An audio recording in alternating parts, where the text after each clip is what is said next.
In this video, I show you how to fix GCash detected that the device has a custom ROM or unlocked bootloader. For your protection, the app will be closed problem. For solving this problem, go to settings, then go to apps,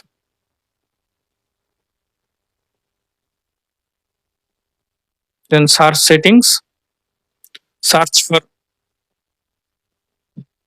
build number, tap on build number, tap on build number continuously 4 or 5 times. Now enter your lock screen or PIN password. Now you are a developer. Now search again developer option. Tap on developer option. Scroll down. Find out OEM unlocking. Tap on it. Now press back button. Now disable developer option. Now restart your phone.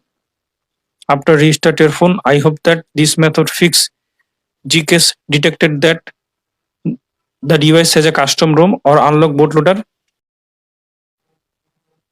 If this method not working for you, you have to relock your bootloader. Now I hope that this method fix your problem.